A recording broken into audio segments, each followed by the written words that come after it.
Cornélios, percebendo que Tarquínios argumentava com lucidez, podendo alterar o rumo de seus planos quanto ao caso, disse: Nobre governador, presenciaste a atitude desse homem. Ele deve ser condenado por traição. Seu discurso não agrada ao nosso imperador. Assim sendo, como representante de Roma, peço que ele seja sentenciado à morte pela manhã e que todos os seus bens sejam confiscados pelo império. Pilatos aproximou-se do acusado, demonstrando-se incomodado diante dele. Levando a destra ao queixo, com um semblante meditativo, intercedeu. Como considero-me um homem justo, não tomarei sozinho a decisão quanto ao teu futuro. Que essa plenária decida. Acatarei o que os representantes de Roma aqui presentes decidirem. Os patrícios que compunham a assembleia estavam, de alguma forma, comprometidos com versos. O governador, alheio a esses fatos, julgou aos chacais, assim como já havia feito com Jesus Cristo. Momentos após a severa discussão, Cornélios, agindo para que não houvesse apelações sobre o caso, entregou nas mãos do governador a decisão dos presentes. Pilatos, com habilidade, redigiu a sentença. Respirando profundamente, como se por instantes fosse tomado pela consciência do erro que estava cometendo, concluiu o julgamento lendo o veredito. Eu, Pôncio Pilatos, com os poderes a mim atribuídos como governador desta província, sententia quae in rem judicatam transite pro veritate habetur. Nota da médium. A sentença transitada em julgado tem-se por verdade. Julgo o culpado, sentencio e condeno à morte Tarquínios Lídios Varro por trair as operações especiais e as tradições de nosso império. Determino e ordeno que o acusado seja morto por decapitação nesta província nas primeiras horas do dia que sucederá a este, conforme as leis romanas vigentes, não lhe sendo dado o direito de suicidar-se em público para limpar sua honra. Fica também, sob condição da mesma pena, aquele que tentar impedir que esta ordem se cumpra. Antes de os soldados se aproximarem de Tarquínios, ele disse: Agradeço-te pela sentença que me atribuis. Mesmo diante dessas alegóricas acusações, prefiro morrer como traidor. Mais uma vez, as manifestações do plenário se fizeram ouvir. Imediatamente, os soldados seguraram-no pelos braços, retiraram-no da sala e o levaram para o cárcere. O governador, refazendo-se do estranho sentimento de culpa que invadia sua alma, orientou a guarda e encarregou Cornélios da execução do patrício. Redigiu ao imperador uma missiva de conclusão do caso e, sem mais nada a dizer, retirou-se para retomar sua viagem, deixando para trás mais uma marca de sua inadvertência diante de sua própria existência. Plínio Pompílios, inconformado com o desfecho do julgamento, deixou os patrícios discutindo os detalhes da execução e seguiu pelos corredores escuros em direção à cela para encontrar-se com um amigo. Aparecendo junto às grades, ouviu a advertência preocupada de Tarquínios. O que fazes aqui? Não sabes que poderás ser condenado somente por falares comigo? Não te preocupes, estou seguro, os guardas não estão aqui. Não posso ver um homem honesto como tu sendo injustiçado pela tirania de tantos, inclusive diversos. Desde que foste encarcerado, soube que ele manobrou quanto podia para ver-te morto. Sabes bem que para ele não foi difícil corromper aqueles que ajudaram a sentenciar-te. Por causa da morte de Sabina, também fui obrigado a ausentar-me, o que lhe propiciou condição para agir. Não te aflijas. Minha condição faz-me crer que nossos inimigos nada mais são do que enfermos necessitados de melhora. Fui informado de que ele se aproveitou da nossa ausência para agir com liberdade, conduzindo as mentes frágeis para seus objetivos particulares.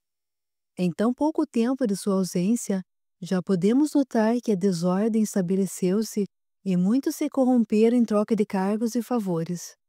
Homens motivados pela ganância comprometeram-se com ele. Sabes que aprendi contigo o valor da moral, valor que ele desconhece. Alterando o rumo daquela conversação, prosseguiu.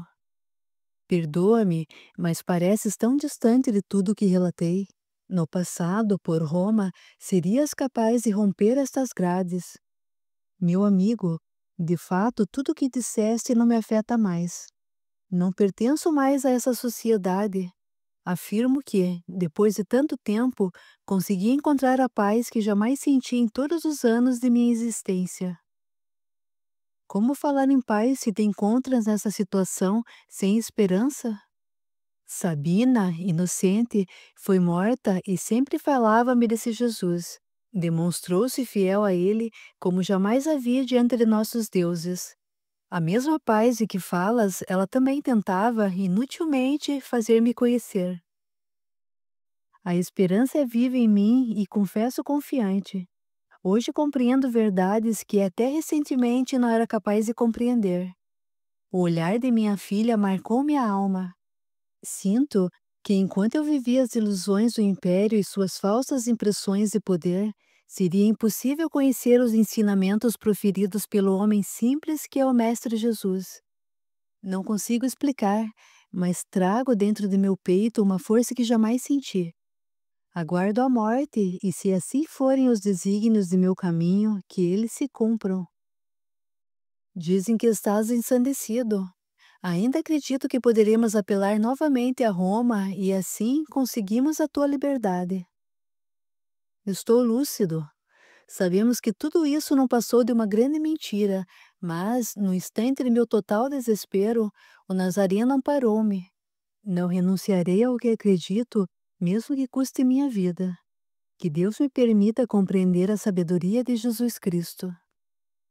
Perdoa-me, fui tolo em acreditar que abandonarias essa decisão. Morrerás com essa certeza. Mesmo assim, ainda farei tudo o que puder para conseguir de qualquer maneira o teu status libertatis. Observação: estado de liberdade. Sinto-me só, o futuro me assusta. Volverei a Roma e sei que lá também estarei só, exposto a várias feras. És o único amigo íntegro que conheci. És, sobretudo, o mestre que me ensinou, pacientemente, as leis que regem o império em nossas vidas. Sempre acreditei que a grande mãe, Roma, fosse a razão de nossas existências. Agora percebo que ela não é a verdade absoluta.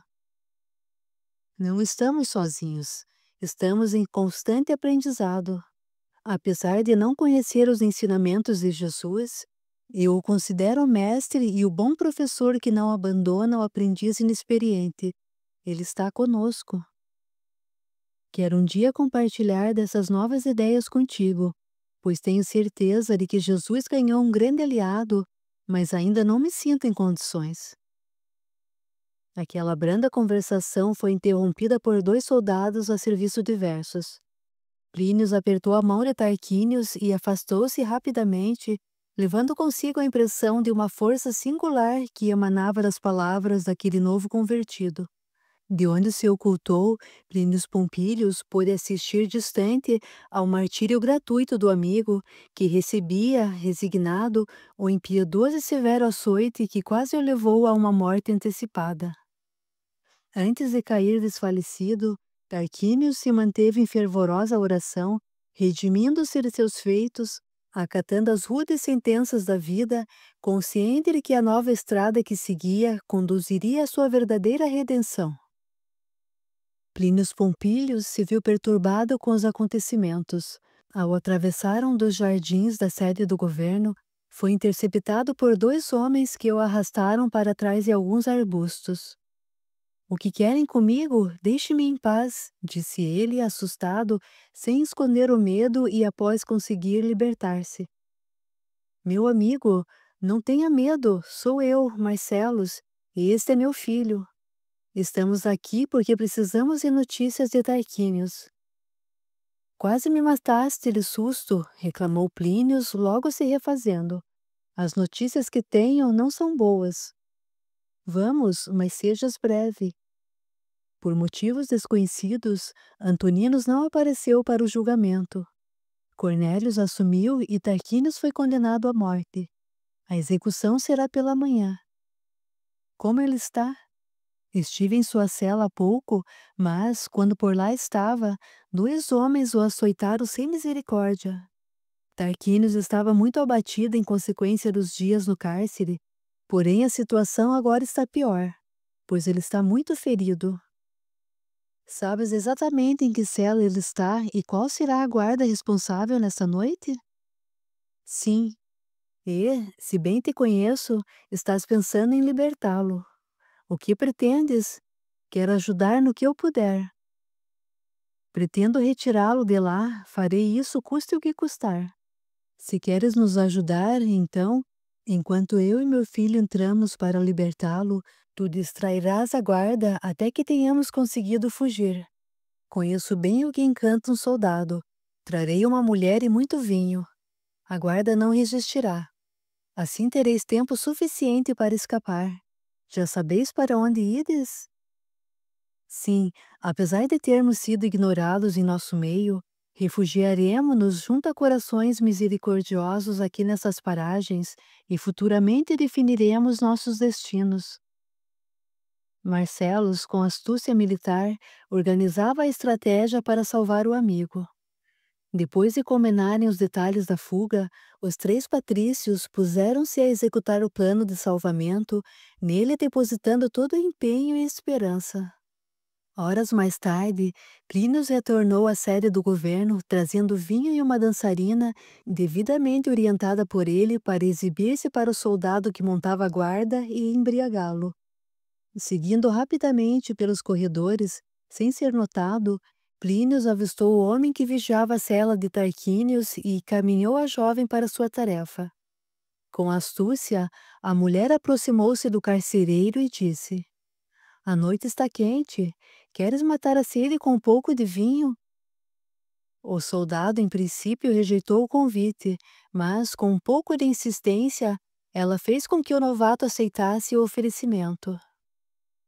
Plínio mantinha-se na espreita, enquanto ela usava de sua sensualidade para envolver o soldado até que ele se distraísse de suas responsabilidades, mergulhado totalmente nos meneios da moça e no vinho abundante. Logo depois, completamente embriagado, o rapaz dormia profundamente. Vendo a situação controlada, Plínio Pompílios aproximou-se do carcereiro com cautela, subtraiu-lhe a chave e, apressado, seguiu ao encontro de Marcelos e de Marcos Aurelius. "Aqui está a chave", disse o senador triunfante, conduzindo os amigos. "Esta é a cela de Tarquínios. Sejam rápidos e precisos. Permanecerei alerta." Marcos Aurelius empurrou a porta e encontrou Tarquínios ensanguentado, largado no chão desacordado. Diante da cena, Marcelo se apressou em levantar o patrício para carregá-lo sobre os ombros. Quando estavam prontos para abandonar o recinto, ouviram uma voz sofrida ecoar de um canto escuro da cela: "Senhor, tende piedade de mim." Marcelos, ouvindo, parou, enquanto Marcos Aurelius aproximava-se para trazer o dono da voz até um ponto em que pudesse ver o seu rosto. "Omar?" surpreendeu-se Marcelos. "Homem, que fazes aqui? Pelo que soube, estavas morto. Fui notificado de tua morte."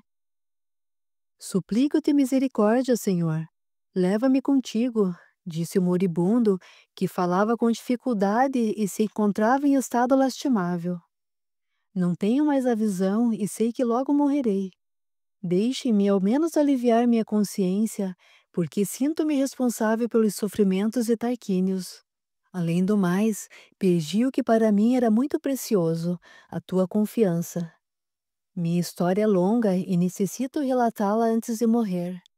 Tende piedade de alguém que perdeu a vida por egoísmo e ganância." "Espero que nada tenhas com o passado da família Varro", disse Marcelos, não escondendo o descontentamento.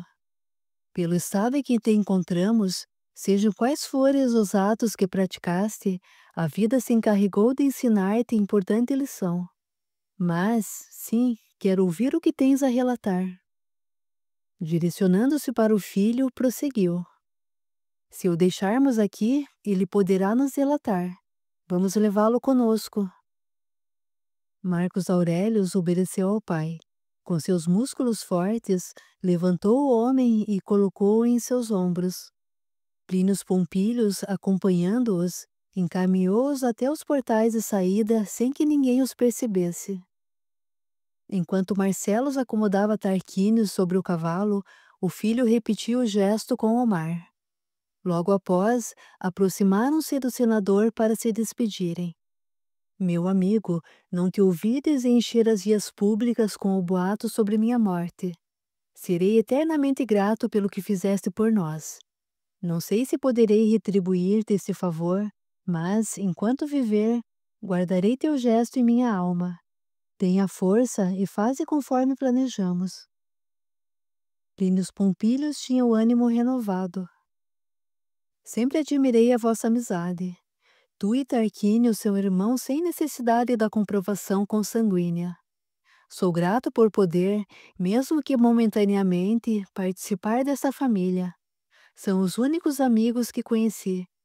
Tenho a consciência tranquila, porque sei que estou diante de homens inocentes, justos e honrados. Se eu morrer agora, creia, estou feliz. Despedimo-nos aqui, mas um dia nos encontraremos. Depois de tudo por que passei, quero mudar minha vida. Quem sabe um dia conhecerei os ensinamentos desse tal Jesus? Com profundo respeito, o senador fez a saudação romana, batendo no peito e erguendo a mão para a frente. Marcelos e Marcos Aurelius retribuíram o gesto e montaram seus cavalos. Em meio à densa bruma, aqueles homens perdiam-se na escuridão da noite, guiados pela luz das estrelas e pela coragem de seus corações. Enquanto isso, Plínio dispensou a jovem, pagando-lhe a quantia acordada, e voltou para o cárcere. Sem ser percebido, foi honrar o acordo com Marcelos. Como era comum encontrar condenados que haviam morrido no cárcere, Plínio recolheu um corpo sem vida, levou-o até a cela onde o amigo esteve preso, colocou-o junto a uma quantidade de feno, ali depositado para absorver a umidade, e sem hesitar ateou fogo, trancou a porta e devolveu a chave ao soldado. Algum tempo depois, o fogo tomava toda a cela, deixando o corpo totalmente irreconhecível. Não havia possibilidade de que algum prisioneiro sobrevivesse àquela situação. O guarda, inexperiente, despertou aturdido quando Plínio se aproximou, ensinando desespero. O que se passa aqui? Estás embriagado, homem. Em virtude de tua conduta, o prisioneiro deve estar morto. Foram para diante da cela, mas as labaredas impediam a visão.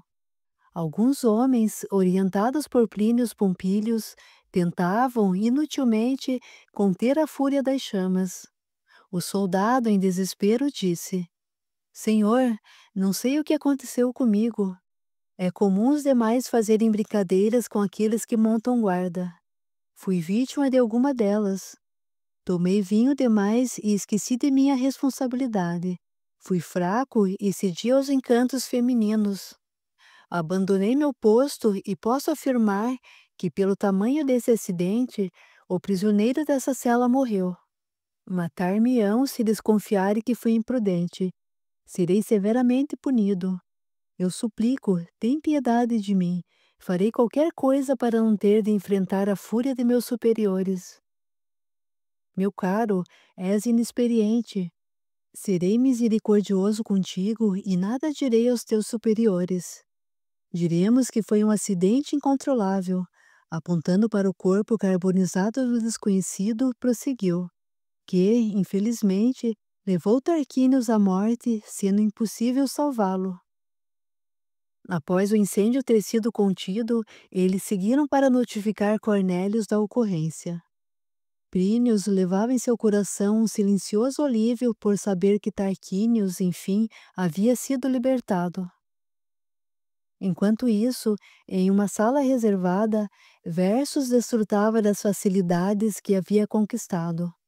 Encontrava-se ao lado de Cornélios, comentando os últimos acontecimentos e os detalhes da execução do condenado, quando um servo aproximou-se e anunciou: Plínio Pompílios e um soldado desejam ver o senador. Com o desprezo inerente à sua personalidade, Cornélios gesticulou com a destra, fazendo um sinal positivo, e ordenou que adentrassem. Saudou-os com arrogância. O que querem comigo, filhos da grande deusa Cibele? Sejam breves, pois estou ocupado no momento. Analisando-os, prosseguiu. Parece-me que retornastes de uma batalha. Plínio, com astúcia, sem titubear, disse: Estava aguardando a liteira para sair daqui quando avistei volumosa fumaça saindo do cárcere. Corri para lá, pois preocupava-me com o estado de meu amigo encarcerado. Lá chegando, encontrei este pobre soldado lutando com um incêndio de grandes proporções. Foram necessários vários homens para contê-lo. Infelizmente, nada pude fazer, continuou o soldado. A cela onde estava Tarquínios Lídios Varro foi totalmente destruída. Não foi possível salvá-lo. Ele está morto. Versos não dissimulava a satisfação que lhe invadia a alma. Entre gargalhadas e embriaguez, prosseguiu. Meu caro, tens certeza do que disseste? Sim, do corpo do prisioneiro muito pouco sobrou para a identificação, e garanto que lhe foi impossível sair daquele lugar. Se quiserem, poderão verificar o local. Queremos, disse Cornélios. Afinal, preciso ter certeza de que não precisarei me preocupar com a execução. Quanto a mim, continuou Versos, quero constatar o quanto a vida foi generosa comigo, sentenciando aquele maldito à morte. Já no recinto coberto de cinzas, eles caminhavam desviando-se das brasas. Plínio, num ímpeto, olhou para aqueles homens e disse: Vejam, triunfastes. Ele está morto. Isto é o que sobrou de um homem íntegro e digno. Agora acreditais no que dissemos? Tenho piedade de vós, pois nada possuís de íntegro, sois somente uma farsa. Cão miserável, disse Cornélios, como ousas falar assim conosco? Acalma-te, interviu Versos. O momento é de felicidade. Enfim livrei-me de Tarquínios. Homens como vós terminam assim. Não perderei meu tempo fazendo algo contra ti, porque és um fracassado e aqui não terás mais lugar. O teu abatimento diante da morte do teu amigo é para mim um triunfo. Tenha certeza de que pela manhã farei minhas oferendas aos deuses em agradecimento. Não é segredo meu apreço por Tarquínios. Diante do que aconteceu hoje, vou me recolher em sinal de respeito ao amigo. Um dia, a vida vos ensinará as lições de ética olvidadas por vossas mentes egoístas. Plínio estirou-se em silêncio, evitando que o acirramento dos ânimos pudesse colocar em risco o plano de Marcelos. Versos repousou a destra sobre o ombro de Cornélios e disse: Volvamos, quero que bebas comigo um bom vinho para comemorarmos. Não te esqueças que possuis uma grande dívida comigo. Muito me deves por esse trabalho. Em breve retornarei para Roma, mas quero a generosa fortuna que me prometeste. Não te preocupes, após esse triunfo, mereces muito mais do que foi acordado. Entre bajulações, retiraram-se, demonstrando grande alegria, sem imaginar que haviam presenciado o fim de uma encenação e muito menos que Tarquínios continuava vivo. Quando, logo depois, os comparsas adentraram o salão, depararam-se com Antoninos Gracos, que havia despertado e já tinha sido informado da condenação e da suposta morte do condenado. Percebendo o envolvimento daqueles dois, sem conter a fúria, Gracos lançou-se em direção a Versos. Infame, miserável, o que fizeste comigo? Meu caro, respondeu Versos com ironia. O que posso fazer se Roma designa homens que não têm responsabilidades? Ao invés de fazerem cumprir a lei, preferem os sabores fáceis e um bom vinho. O que diria o imperador se soubesse disso? O nobre amigo, com muito êxito, te substituiu na função de representante do imperador. Maldito, és um perverso. Agora compreendo por que estiveste tanto tempo longe de nossa sociedade. És inescrupuloso. Manipulaste o julgamento e conspiraste com os atarquínios sem piedade. Retirar-me-ei agora mesmo. Cala-te, defendeu Cornélios. Bem sabes que posso destruir-te. É melhor seguir sem nada dizer, pois ninguém acreditará em um homem embriagado. Vieste aqui com um propósito, fazer justiça. Por ganância calaste Varro, mas outros iguais a ele nascerão da grande mãe, e com eles a justiça triunfará. Onde ele estiver, rogarei que perdoe minha incapacidade em defendê-lo. Quanto a vós, que os deuses tenham piedade. Antoninos, sem mais uma palavra, saiu para as trevas da noite. Seguiria para Roma na primeira oportunidade. Por seu turno, Versus, secundado por Cornélios, celebrava a suposta morte de Tarquínios e a liberdade para o exercício de seus negócios escusos. Enquanto isto, o firmamento, sustentado pelas estrelas e pelo luar sereno, derramava sobre a velha Jerusalém um pouco de paz por entre tantas amarguras vividas.